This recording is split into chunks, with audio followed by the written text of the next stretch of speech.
ஆதியாகமம் 38ஆம் அதிகாரம் 1. அக்காலத்திலே யூதா தன் சகோதரரை விட்டு அதுல்லாம் ஊரானாகிய ஈரா என்னும் ஒரு மனிதனிடத்தில் போய் சேர்ந்தான். 2. அங்கே யூதா சூவா என்னும் பேருள்ள ஒரு கானானியனுடைய குமாரத்தியைக் கண்டு அவளை விவாகம் பண்ணி அவளோடே சேர்ந்தான். 3. அவள் கர்ப்பவதியாகி ஒரு குமாரனை பெற்றாள், அவனுக்கு ஏர் என்று பேரிட்டான். 4. அவள் மறுபடியும் கர்ப்பவதியாகி ஒரு குமாரனை பெற்று அவனுக்கு ஓனான் என்று பேரிட்டாள். 5. அவள் மறுபடியும் கர்ப்பவதியாகி ஒரு குமாரனை பெற்று அவனுக்கு சேலா என்று பேரிட்டாள். அவள் இவனை பெறுகிறபோது அவன் கெசிப்பிலே இருந்தான். 6. யூதா தன் மூத்த மகனாகிய ஏர் என்பவனுக்கு தாமார் என்னும் பேருள்ள ஒரு பெண்ணை கொண்டான். 7. யூதாவின் மூத்த மகனாகிய ஏர் என்பவன் கர்த்தரின் பார்வைக்கு பொல்லாதவனாயிருந்ததினால் கர்த்தர் அவனை அழித்து போட்டார். 8. அப்பொழுது யூதா ஓனானை நோக்கி, நீ உன் தமையன் மனைவியைச் சேர்ந்து அவளை மைத்துனச் சுதந்திரமாய் படைத்து உன் தமையனுக்குச் சந்ததியை உண்டாக்கு என்றான். 9. அந்தச் சந்ததி தன் சந்ததியாயிராதென்று ஓனான் அறிந்தபடியினாலே அவன் தன் தமையனுடைய மனைவியைச் சேரும்போது தன் தமையனுக்குச் சந்ததி உண்டாகாதபடிக்கு தன் வித்தை தரையிலே விழவிட்டுக் கெடுத்தான். 10. அவன் செய்தது கர்த்தரின் பார்வைக்கு பொல்லாததாயிருந்ததினால் அவனையும் அவர் அழித்து போட்டார். 11. அப்பொழுது யூதா தன் குமாரனாகிய சேலாவும் அவன் சகோதரர் செத்தது போலச் சாவான் என்று அஞ்சி தன் மருமகளாகிய தாமாரை நோக்கி, என் குமாரனாகிய சேலா பெரியவனாகுமட்டும் நீ உன் தகப்பன் வீட்டிலே கைம்பெண்ணாய்த் தங்கியிரு என்று சொன்னான். அந்தபடியே தாமார் போய்த் தன் தகப்பன் வீட்டிலே தங்கியிருந்தாள். 12. அநேக நாள் சென்றபின் சூவாவின் குமாரத்தியாகிய யூதாவின் மனைவி மரித்தாள். யூதாவினுடைய துக்கம் ஆறினபின் அவன் அதுல்லாம் ஊரானாகிய தன் சிநேகிதன் ஈராவுடனே திம்னாவிலே தன் ஆடுகளை மயிர் கத்தரிக்கிறவர்களிடத்திற்கு போனான். 13. அப்பொழுது உன் மாமனார் தம்முடைய ஆடுகளை மயிர்கத்தரிக்க திம்னாவுக்கு போகிறார் என்று தாமாருக்கு அறிவிக்கப்பட்டது. 14. சேலா பெரியவனாகியும் தான் அவனுக்கு மனைவியாக கொடுக்கப்படவில்லை என்று அவள் கண்டபடியால் தன் கைம்பெண்மைக்குரிய வஸ்திரங்களை களைந்து போட்டு முக்காடிட்டு தன்னை மூடிக்கொண்டு திம்னாவுக்கு போகிற வழியிலிருக்கிற நீரூற்றுகளுக்கு முன்பாக உட்கார்ந்தாள். 15. யூதா அவளைக் கண்டு அவள் தன் முகத்தை மூடியிருந்தபடியால் அவள் ஒரு வேசி என்று நினைத்து. 16. அந்த வழியாய் அவளிடத்தில் போய் அவள் தன் மருமகள் என்று அறியாமல், நான் உன்னிடத்தில் சேரும்படி வருவாயா என்றான். அதற்கு அவள், நீர் என்னிடத்தில் சேரும்படி எனக்கு என்ன தருவீர் என்றாள். 17. அதற்கு அவன், நான் மந்தையிலிருந்து ஒரு வெள்ளாட்டுக்குட்டியை அனுப்புகிறேன் என்றான். அதற்கு அவள், நீர் அதை அனுப்புமளவும் ஒரு அடைமானம் கொடுப்பீரா என்றாள். 18. அப்பொழுது அவன், நான் உனக்கு அடைமானமாக என்ன கொடுக்க வேண்டும் என்று கேட்டான். அதற்கு அவள், உம்முடைய முத்திரை மோதிரமும் உம்முடைய ஆரமும் உம்முடைய கைக்கோலும் கொடுக்க வேண்டும் என்றாள். அவன் அவைகளை அவளுக்கு கொடுத்து அவளிடத்தில் சேர்ந்தான். அவள் அவனாலே கர்ப்பவதியாகி. 19. எழுந்து போய் தன் முக்காட்டை களைந்து தன் கைம்பெண்மைக்குரிய வஸ்திரங்களை உடுத்திக்கொண்டாள். 20. யூதா அந்த ஸ்திரீயினிடத்தில் இருந்த அடைமானத்தை வாங்கிக் கொண்டு வரும்படி அதுல்லாம் ஊரானாகிய தன் சிநேகிதன் கையிலே ஒரு வெள்ளாட்டுக்குட்டியை கொடுத்தனுப்பினான். அவன் அவளை காணாமல். 21. அவ்விடத்து மனிதரை நோக்கி, வழியண்டை நீரூற்றுகள் அருகே இருந்த தாசி எங்கே என்று கேட்டான். அதற்கு அவர்கள், இங்கே தாசி இல்லை என்றார்கள். 22. அவன் யூதாவினிடத்தில் திரும்பி வந்து, அவளை காணோம், அங்கே தாசி இல்லையென்று அவ்விடத்து மனிதரும் சொல்லுகிறார்கள் என்றான். 23. அப்பொழுது யூதா, இதோ இந்த ஆட்டுக்குட்டியை அனுப்பினேன், நீ அவளை காணவில்லை, நமக்கு அவகீர்த்தி வராதபடிக்கு அவள் அதை கொண்டு போனால் போகட்டும் என்றான். 24.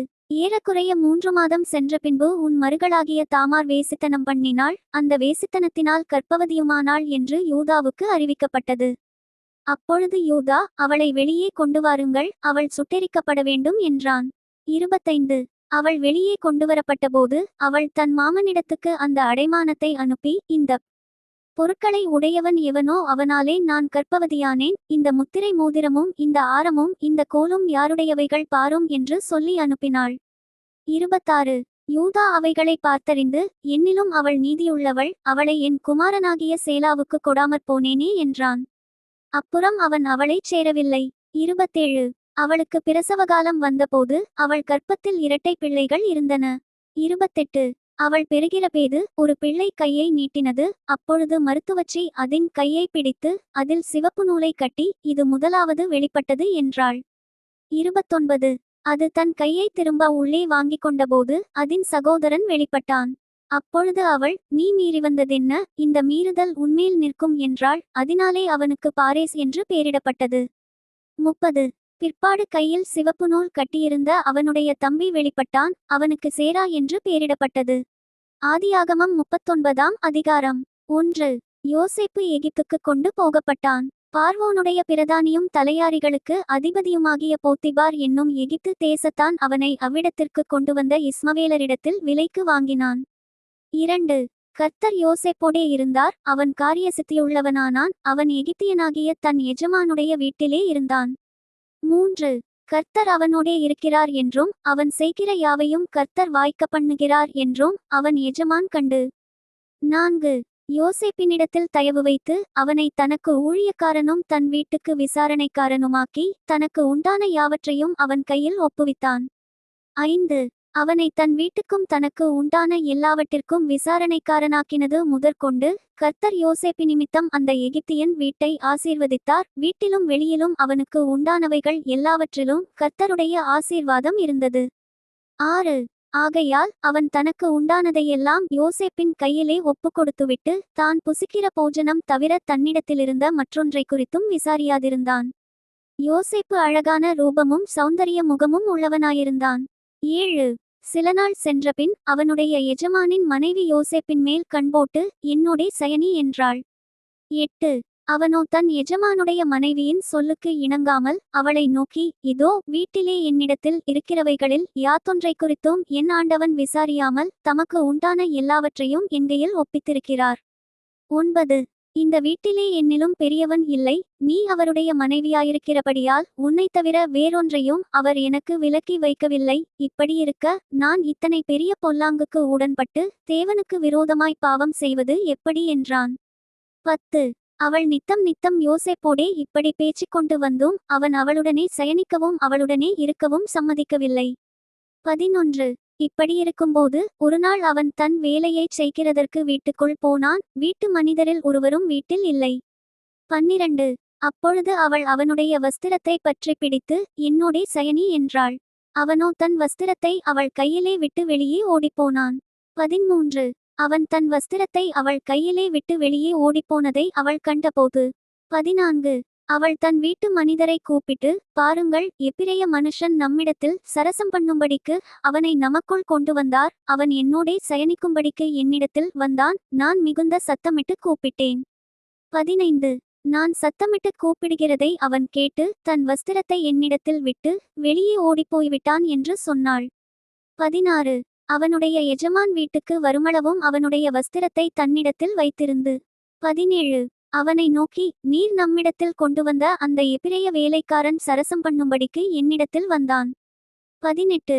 அப்பொழுது நான் சத்தமிட்டு கூப்பிட்டேன். அவன் தன் வஸ்திரத்தை என்னிடத்தில் விட்டு வெளியே ஓடிப்போனான் என்றாள். 19.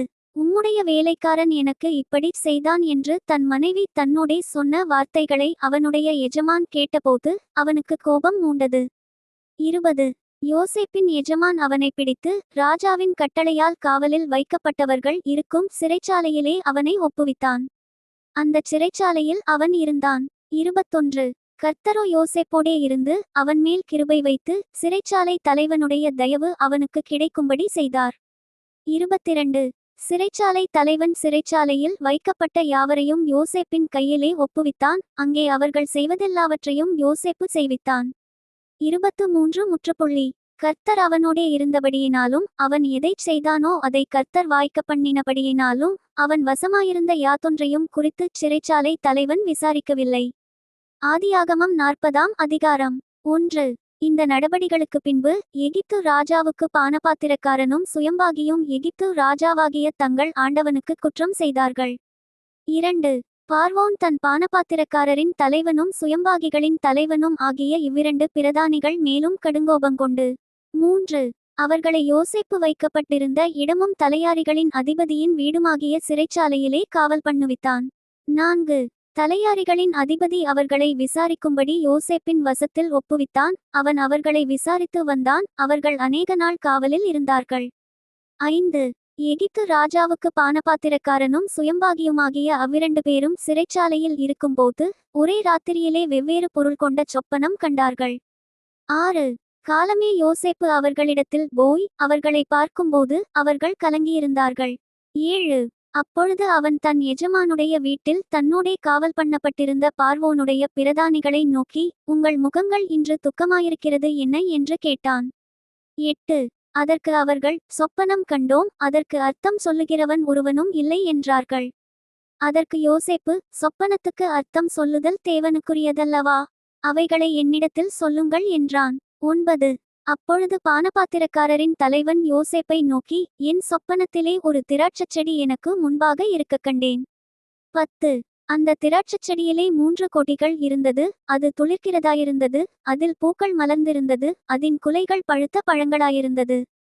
11 பார்வோனுடைய பாத்திரம் என்கையிலே இருந்தது, நான் அந்த பழங்களை பறித்து அவைகளை பார்வோனுடைய பாத்திரத்தில் பிழிந்து அந்த பாத்திரத்தை பார்வோனுடைய கையிலே கொடுத்தேன் என்று தன் சொப்பனத்தை சொன்னான். 12 அதற்கு யோசேப்பு, அந்த 3 கொடிகளும் 3 நாளாம். 13 3 நாளைக்குள்ளே பார்வோன் உன் தலையை உயர்த்தி உன்னை மறுபடியும் உன் நிலையிலே நிறுத்துவார். முன்னே அவருக்கு பானம் கொடுத்து வந்த வழக்கத்தின்படி பார்வோனின் பாத்திரத்தை அவர் கையிலே கொடுப்பாய். 14 இதுதான் அதன் அர்த்தம் என்று சொன்னதும் அன்றி நீ வாழ்வடைந்திருக்கும்போது என்னை நினைத்து என்மேல் தயவு வைத்து என் காரியத்தை பார்வோனுக்கு அறிவித்து இந்த இடத்திலிருந்து என்னை விடுதலையாக்க வேண்டும். 15 நான் எபிரெயருடைய தேசத்திலிருந்து களவாய் கொண்டுவரப்பட்டேன், என்னை இந்த காவல் கிடங்கில் வைக்கும்படிக்கும் நான் இவ்விடத்தில் ஒன்றும் செய்யவில்லை என்றும் சொன்னான். 16 அர்த்தம் நன்றாயிருக்கிறது என்று சுயம்பாகிகளின் தலைவன் கண்டு யோசேப்பை நோக்கி, நானும் என் சொப்பனத்தில் 3 வெள்ளை கூடைகள் என் தலையின் மேல் இருக்கக் கண்டேன். 17 மேற்கூடையிலே பார்வோனுக்காக சமைக்கப்பட்ட சகலவித பலகாரங்களிலும் கொஞ்சம் கொஞ்சம் இருந்தது, என் தலையின் மேல் கூடையில் இருந்தவைகளை பறவைகள் வந்து பட்சித்தது என்றான். 18 அதற்கு யோசேப்பு, அந்த 3 கூடைகளும் 3 நாளாம். 19 இன்னும் 3 நாளைக்குள்ளே பார்வோன் உன் தலையை உயர்த்தி உன்னை மரத்திலே தூக்கி போடுவார், அப்பொழுது பறவைகள் உன் மாம்சத்தை தின்னும், இதுதான் அதன் அர்த்தம் என்று சொன்னான். 20 3ஆம் நாள் பார்வோனுடைய ஜன்ம நாளாயிருந்தது, அவன் தன் ஊழியக்காரர் எல்லாருக்கும் விருந்து பண்ணி பானபாத்திரக்காரருடைய தலைவன் தலையையும் சுயம்பாகிகளுடைய தலைவன் தலையையும் தன் உத்தியோகஸ்தரின் நடுவே உயர்த்தி. 21 பானபாத்திரக்காரரின் தலைவனை பானங்கொடுக்கிற தன் உத்தியோகத்திலே மறுபடியும் வைத்தான், அந்தபடியே அவன் பார்வோனுடைய கையிலே பாத்திரத்தை கொடுத்தான். 22 சுயம்பாகிகளின் தலைவனையோ தூக்கி போட்டான். யோசேப்பு அவர்களுக்குச் சொன்ன அர்த்தத்தின்படியே சம்பவித்தது. 23 ஆனாலும் பானபாத்திரக்காரனின் தலைவன் யோசேப்பை நினையாமல் அவனை மறந்துவிட்டான். Thank you. Bye from Daniel. Bye from Ben.